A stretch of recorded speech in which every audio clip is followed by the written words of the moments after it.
Hi, it's Dwayne from Modders Inc. and here's your modding tip.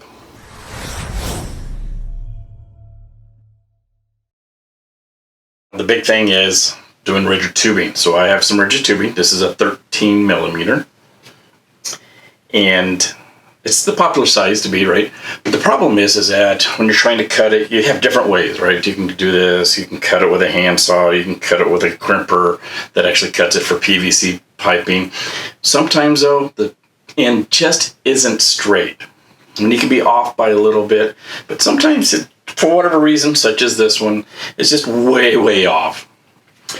So what you want to do is, well, you don't want to sit here and try and sand it or cut it and cut it and cut it and cut it and cut it and cut it. And like, now your piece is only this big and now you're screwed because then you got to start all the way over. There's a great little tool out there and it's called the Rigid Finishing Bit. And it's by Primochill. I saw this, oh gosh, many years ago, it seems like. And I've never gotten one until just recently. And I'm glad I did. So what exactly is an RFB, a rigid finishing bit? This rigid finishing bit does all the work of the reamer and the sanding and trying to get it straight and all that stuff all into one process. What it has is it has 3 cuts on the outside that are, I'm going to call, half circle shaped, and then there's a roller bearing on the inside. So this roller bearing fits inside the pipes to keep it nice and straight. The outer pieces fit on top of the pipe. Use the drill, and it actually, as it's going along and cuts it, it cleans up the outside, bevels the edge, and makes a nice flat cut. So let's say you do a really bad job, like I did here, and it's probably about at a 10-degree angle. Same thing.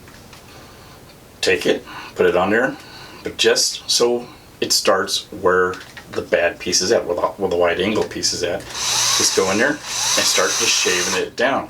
It'll take a little while, right? Go a little bit, but you're going to see that it all starts flattening out and starts beveling the edge over.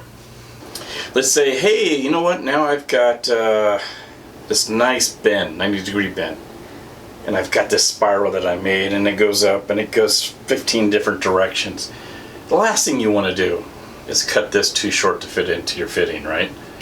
So what you can do is test fit and go, I think about right here. Now what I suggest is overestimate. Say, I think it's going to be here, but I'm going to give it a couple of millimeters. That way when you take your tool, you can go onto it, make it flat, test it, go, you know what, I could go probably a little more. Go back and you can continue to do that until you get the exact fit. Now trying to do that with a cutting tool, it's a pain in the, well, you know what.